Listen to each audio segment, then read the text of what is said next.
ابتدا افشاگری داریم در مورد رابطه پنهانی مهران مدیری با غزاله رجبیان و در انتهای ویدیو یک خبر خیلی جالب در مورد سریال زخم کاری. پس لایک کنین و با من همراه باشین.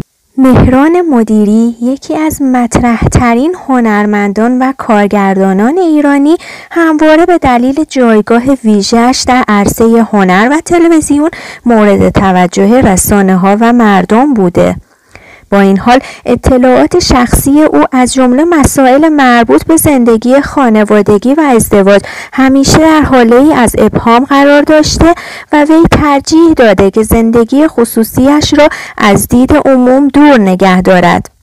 اگر به اخبار و حواشی هنرمندان علاقه دارین، سابسکرایب کنین و این ویدیو رو لایک کنین. شایعاتی درباره ازدواج مهران مدیری با فردی به نام غزال رجبیان در فضای مجازی منتشر شده است. با این حال هیچ گونه تایید رسمی از سوی مهران مدیری یا منابع نزدیک به او در این خصوص وجود نداشته است.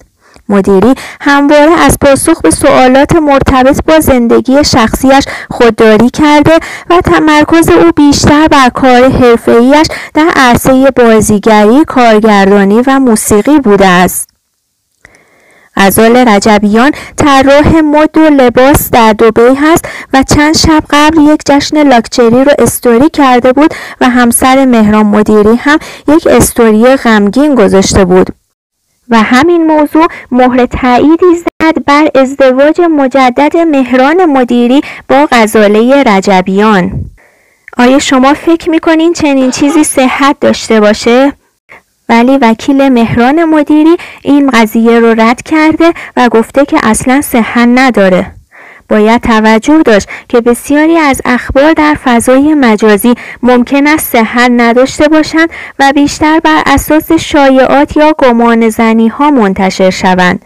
بنابراین تا زمانی که اطلاعات موثق و رسمی در این خصوص ارائه نشود، نمیتوان به قطعیت در مورد ازدواج مهران مدیری و غزال رجبیان اظهار نظر کرد.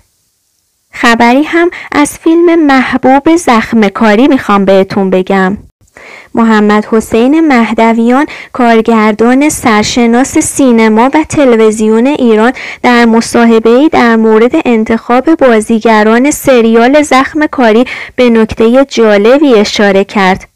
او گفت که در ابتدا قصد داشت جواد عزتی رو برای نقش اصلی این سریال انتخاب کنه. با این حال عزتی تو همون مراحل اولیه پیشنهاد حضور تو این پروژه رو رد کرده بود.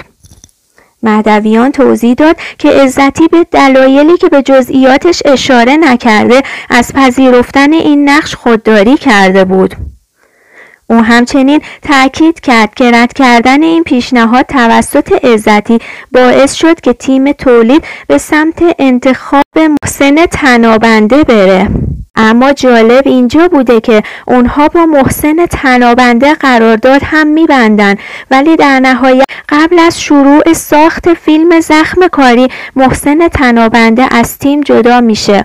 اما محمد حسین مهدویان مجدداً به جواد عزتی رجوع میکنه. جواد عزتی این سری این نقش رو قبول میکنه و میگه اتفاقا خیلی دوست دارم که توی این نقش بازی کنم.